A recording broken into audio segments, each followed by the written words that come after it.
You were disgusting for cheating on me. Stay away, my husband yelled, throwing divorce papers at me. Take these and leave. I grabbed the papers and put them in my bag. As I was heading to the front door with my stuff, he called out, "Wait." I turned around to see him grinning and holding a small envelope. "Make sure you don't leave anything behind." The moment had arrived. I imagined his smile fading and said, "That's the final gift." He looked inside the envelope and panicked more than I expected. I let out all my anger at him like a final punch. "My name is Emma Smith. I'm 35 years old and I work as a tour guide at a travel agency.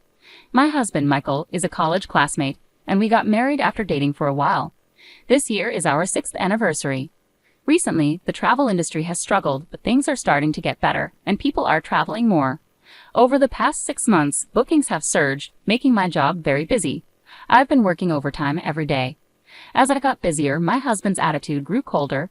At first, I thought it was because I was so busy, and we weren't spending time together.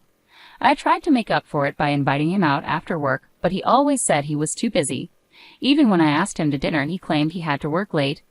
Before I knew it, almost a year had gone by without us spending time together. He would ask, "Why are you coming home so late?" Even though I told him I was working late and making dinner, he complained, "It's your job to prepare warm meals right away. You've been slacking on housework lately. Even if you say I'm slacking off, I have a job too."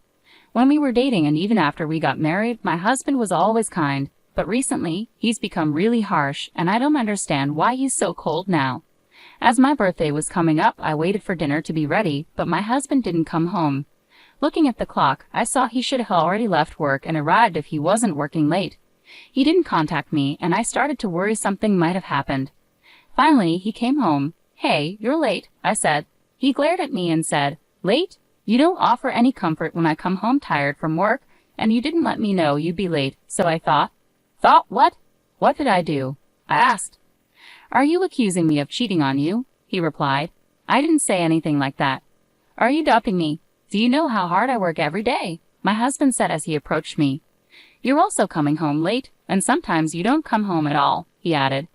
"I have to stay out for travel plans and overnight trips. Your job is easier, so you can make excuses. Are you sure you're just working late?" I was stunned. He thinks I'm cheating.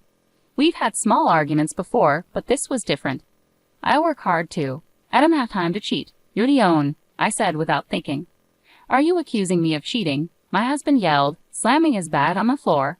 "Where's the evidence that I'm cheating? Do you have any proof?" "If you do, show me," he said, walking loudly toward the bathroom. Why is this happening? I sank to the floor with a big sigh. Does he not love me anymore? As anxiety hit me, I noticed his bag. It was zipped but only halfway closed, and I could see a bit inside. I decided to look inside the bag. There was a long box wrapped in pink paper with a ribbon. It looked like a birthday present. I was sure it was for me. I thought my husband was planning to surprise me, which made me feel better. Curious about the secret my husband was keeping, I put the present back in the bag and carried it to the living room. Since it was my birthday and he had prepared a gift, I thought he remembered the day and didn't say anything. I had taken the day off to spend time with him.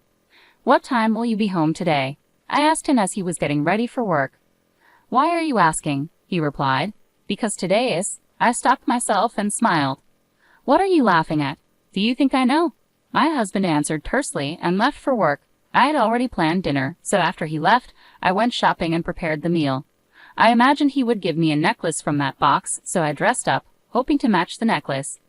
As the evening went on, my husband still hadn't come home. I tried calling his cell phone multiple times, but he didn't answer. Is something wrong? I walked around the house anxiously. Finally, my husband arrived. I checked the time and realized the date had changed. "I'm home," he said, taking off his shoes without looking at me and heading straight to the bathroom while yawning. "Do you know what time it is?" I asked. "No, you don't know," he replied. "Do you know what yesterday was?" I ran up to him and asked. I said I don't know. He finally turned around and saw me in my beautiful dress. His eyes widened in surprise. "Did you know yesterday was my birthday?" I asked quietly. "No," he replied just as quietly. "I can't believe you forgot. We've always celebrated together," I said. I was so upset that tears almost started to fall. I tried hard to keep them in, but I couldn't. "But you didn't tell me," I said. "Of course I forgot. I thought you remembered. You even got a present ready," he said. "What present?" he asked, looking confused.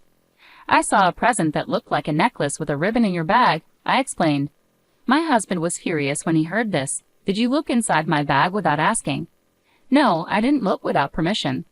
The zipper was halfway open, so I just glanced inside. You're unbelievable. You went through my stuff without asking, he shouted, hitting the wall in anger. You really have no manners. With that, he slammed the bathroom door shut.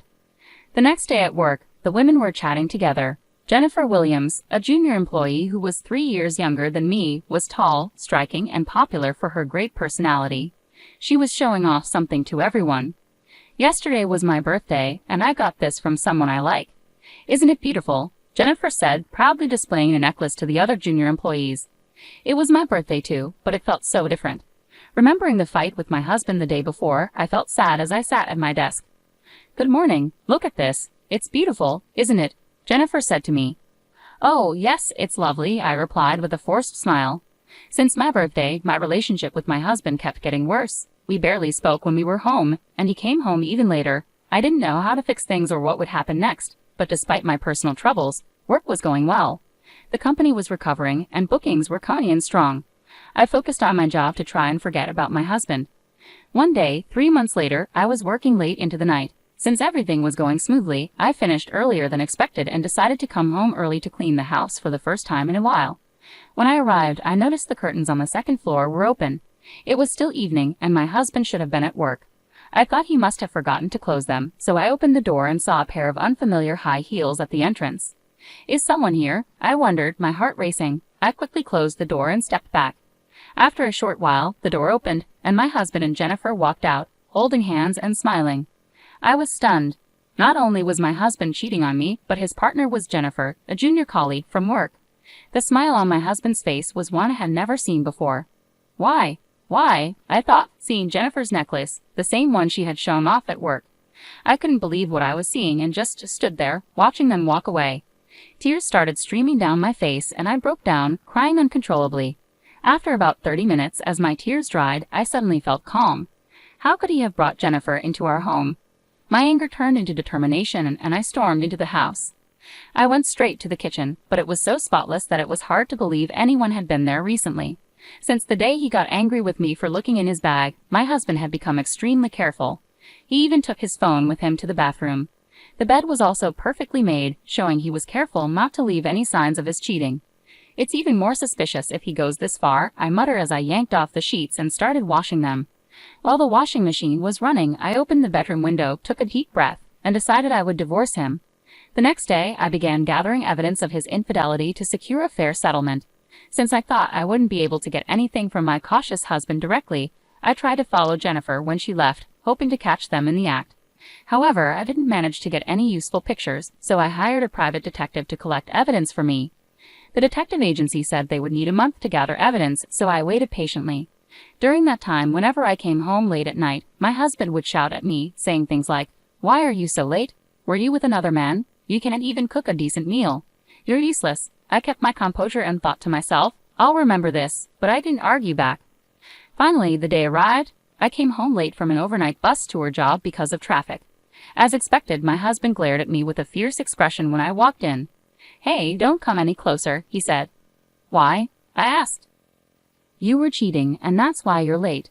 "No, I was stuck in traffic." "Don't lie to me," he snapped. He pulled out a piece of paper from the drawer. "You were cheating anyway. Don't come here with your dirty body." He spread out the paper, revealing it was a divorce notice. "Get out of this house right now. I'll make sure we get compensation," he said with a smirk. "I understand. We'll get a divorce," I said, feeling the moment had finally arrived. I took the divorce papers and was about to leave with my belongings. Just then, my husband said, "Hey, don't leave anything behind." He handed me an envelope that I had left on the table. "That's my last gift to you," I said, giving him the envelope. When he opened it, he found hundreds of photos of his affair with Jennifer. "What is this? You took pictures without permission?" he asked, shocked. I told him to stay away. Jennifer was a college friend. It looks like you reconnected through a mutual friend a year ago. You kept asking me for proof of the affair, so here it is. I've got the evidence. You claimed you were innocent, but look at this. Photos showing you even went on a day trip with Jennifer. You truly betrayed me. I'm going to demand double the usual compensation. Go to the bank and get a loan." I said that and forcefully opened the door, leaving the house. Afterward, through a lawyer, my husband and I finalized the divorce. He was ordered to pay $25,000 in compensation, while Jennifer had to pay $8,000. My husband struggled to meet the compensation payments and made mistakes at work.